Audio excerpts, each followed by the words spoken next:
Alright, so today I'm going to be winterizing my 2013 Tige Z1. It's got a PCM engine, so I got the owner's manual here. I've never done this before. Tige has a 3-year, at least at the time, a 3-year all maintenance plan when you buy a new boat, so I haven't had to learn how to do this before. So this is my first chance. So this is a guy who doesn't know what he's doing trying to figure this out, so hopefully if you're like me right now at this moment, this video will help you when you find it. Assuming I figured it out right, so keep that in mind. First of all, RV coolant antifreeze. So a lot of people said you have to get specific marine grade stuff. I searched the city of Calgary and I could not find it. This is just standard RV stuff. I made sure that the stuff that I did pick said that it was suitable for metal and plastic and it was meant for boats. So that was really as far as I could get with that. I have 3 10-liter jugs, but I think I probably only need 2. While I'm doing this, I'm also going to do an oil change, so 15W40 is what's recommended for where I live, and filter, which I was able to get at Napa. Fuel filter, or so pre-filter system on the boat. These are very easy to change. Made by PCM though, so that means it's $50. And then these are a couple marine-specific fuel stabilizers, so for the winter time. So I'm going to start the process. I'm going to try and document it as I go, and hopefully I get it right. So here's the boat. Not the nicest of days, quite windy today, so it's probably going to affect the video a little bit, but other than that, not too bad. I've actually been monitoring the temperatures in the boat over the past week or so. I have a bunch of little SmartThings remote thermostats, and just for interest's sake, even though it did get down below 0 at night here, a couple nights down to about -2 degrees Celsius, the inside of the boat engine cavity always stayed 5 degrees warmer than that. So here's an example. Here's one of the little sensors here, and so I can just sample. So at any point in time, the one that's sitting on top of the engine is about 5 degrees warmer than this one in the cold of the night. I've also got a 100-watt light bulb in the engine bay that I can flip on remotely from my phone, just in case it does get cold. And I actually have it set up to turn on automatically if the ambient temperature gets below about 2 degrees Celsius. So that's the boat. I'll move on to my first step. Alright, first step is going to be to change out the fuel filter. So I've opened up the engine cavity here. You can see there's actually a trouble light in there with a 100-watt incandescent bulb. So that's my heating source if it did get too cold. And I'm going to monitor it over the next few weeks to just kind of get a pattern of how cold it can get before it's not safe. But nonetheless, the fuel filter is sitting right over there. And the new one looks like it's the right size. So that'll be step number 1. Alright, so with the jaws of life, I managed to get it loosened up a bit.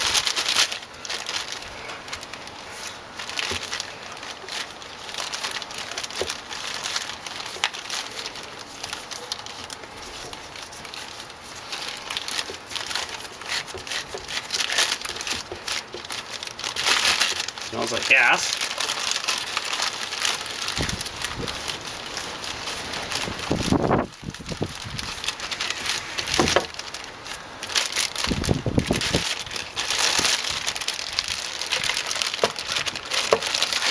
There we go.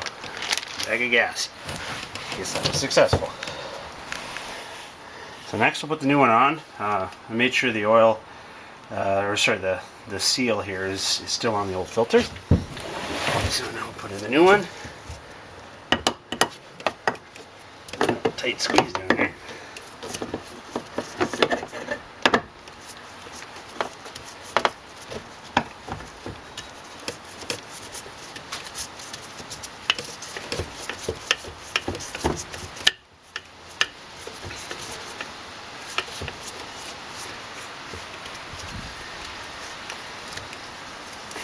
Alright, not too tight, but there it is. Okay. Alright, next step is fuel stabilizer. So I got this Seaphone Automarine stuff.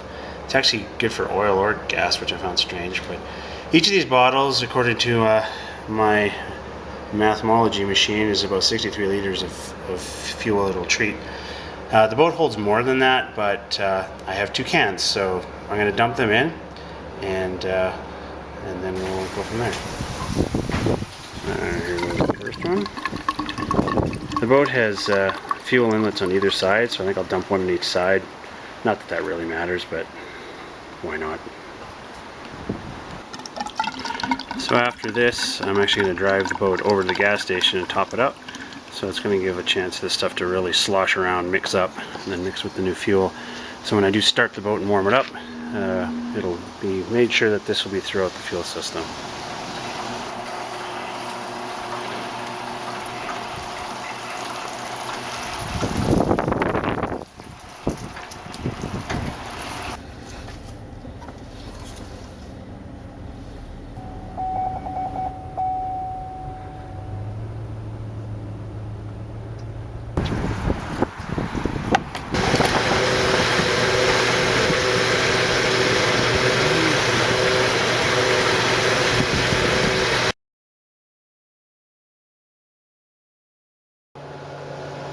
Alright, next, according to the manual, I have to prime the fuel system, so the screen turns on independently.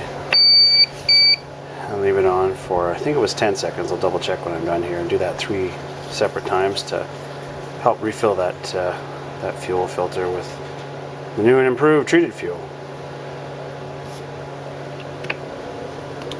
As you can see, the boat has 174 hours and it's 4 years old. Fuel tank's not reading full, even though it is, and it's a balmy 50 degrees Fahrenheit today. I was gonna go surfing, but then today happened. Alright, now we're into the engine bay, and gonna pull the engine cover off. Looking for some of the drain ports. So there's one right there. You see that one in the diagram, they have that labeled as number 3 on each side. And you can also look over here in the background. That one's labeled as number 5 on each side. So I've pulled the drain plug out of the back of the boat and I'm going to start to drain these points. It's pretty clear and it looks kind of yellow in the film there. Alright, this next one was hard to find. They call it the engine block drain. Remove the NOx sensors. So it's kind of hard to see, but it's underneath the exhaust manifold, right under the engine, kind of right, that's the drain pan right there. So it's kind of right up above here. So we'll pull that one out. So this is what they call the engine block drain. So this one's a little bit confusing at first. It took a 1-inch wrench, by the way. But you actually have this NOx sensor threaded on top of it. So you take the NOx sensor out, and then you take this out. And it kind of doesn't look like a drain at first, but it is. So it took me a long time to build up the courage to actually reef on it. But that appears to be the one. So that's the 3 on the first side, and I'll do the other 3 on the last side, or the other side. And then there's one more drain on the, I believe it's on the V drive. Alright, so this one's noted on the diagram as number 5.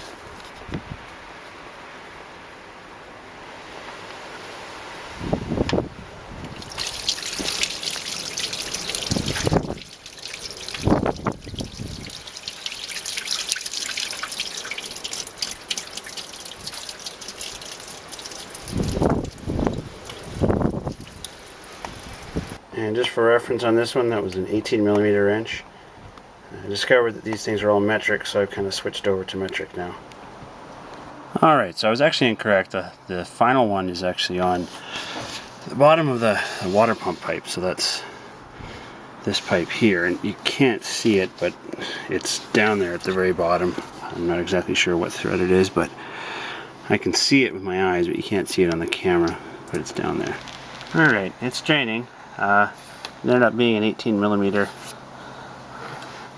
bolt in there. Still can't really see it in there, but it is right about there. Alright, so now I just have to complete the other side, and then that'll be all of the drain plugs. So just for reference, these are the wrenches I used, and I'm sure they're not necessarily the right ones, but that's what worked. So you'll need a 1/2 inch, a 9/16, an 18mm, and a 1 inch.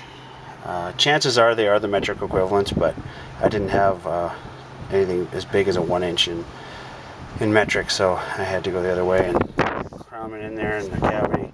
You know, you grab with what works. Alright, just finishing up the draining here on the starboard side. So again, There's the one, and the two, and focus, and then the third one over there where you can't see it. And again, that's what it looks like, and it's still in one piece. So that is all 7 plugs. So after this, we have to do some of the hoses. All right, so all the plugs are drained. Just while I'm here, I want to note this hose here. So this is the oil drain hose. So according to the manual, so this was just clipped onto here. You feed it out through the drain in the back of the boat, and then you run the boat up to operating temperature, and then you just drain this out into a pail outside. So that's where it is. I just happened across it here, so remember that for later. Alright, next it's time to drain the heater. So the heater's mounted up in the front of the boat, but this hose here goes to the heater, and it's just pulled off a engine block there. I just hooked a shop vac up to it and sucked it for, it took quite a while, probably, I don't know, 5 to 8 minutes to get some of the water out. Once I run the antifreeze through, that should be enough. Alright, very difficult to see, but the very last hose is actually the one that comes from the transmission. So water comes up out of the leg, goes through the transmission, and there's a union right under here. So I'm under the starboard side. It's kind of a hardened tube here, but there's a junction you can get at right there. And so that's got to be taken off and drained, just for fun. Here's a little better view of it there. So I got to take off that hose clamp and then let it drain. And there it is draining. It wasn't as bad as it first looked. So that will be the last of the hoses. Hooray! Alright, so I've decided in order to get the RV antifreeze in there, I'm just going to hook it directly onto the V-drive. Oh, my son's yelling. And that's going to be easier than sucking in through the Faco Lake. I got my son out back watching for when the antifreeze comes through. Good job. And so, yeah, that's the plan. So, here we go. Alright.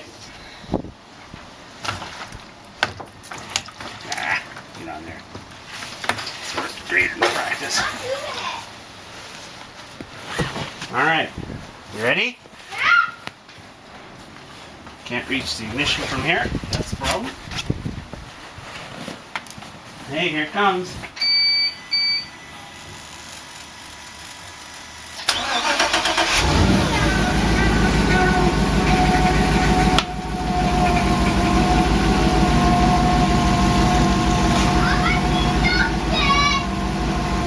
Hey, keep watching.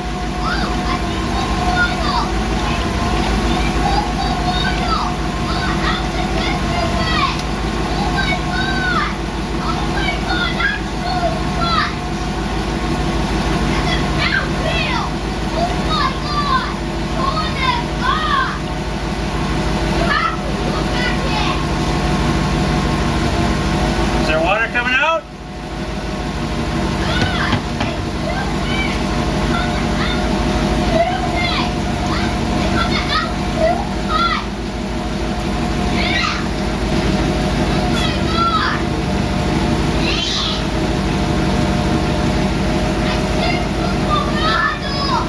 Jack, is the water coming out?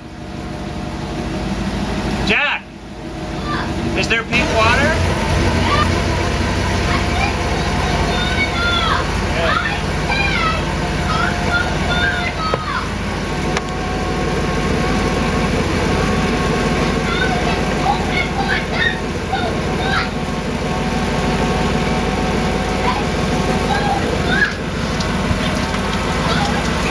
And there it is coming out.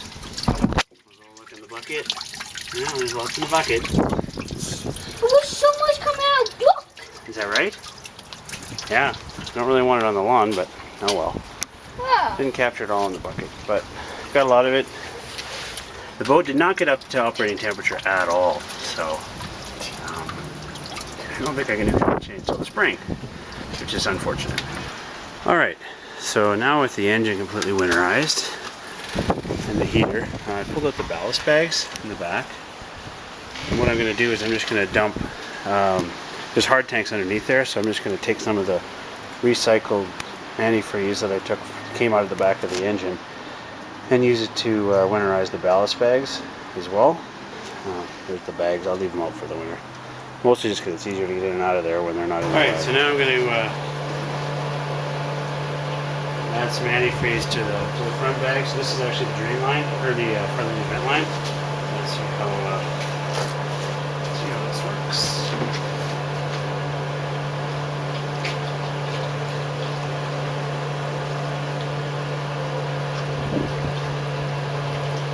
Heavy.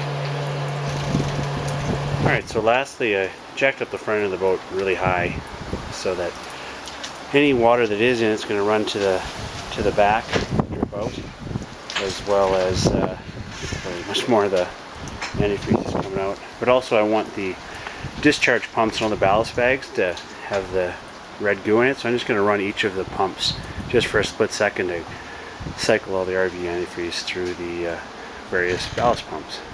And then, other than the oil change, which I'll leave till the spring, it's complete. Alright, so the winterization part is complete. It's taken all day. There's, as you can see, it's kind of a disaster here. I ended up using 3 of these. So it basically worked out to 1 in the ballast bags and 2 in the engine. Probably a third of each one scattered throughout the neighborhood. I didn't get to the oil.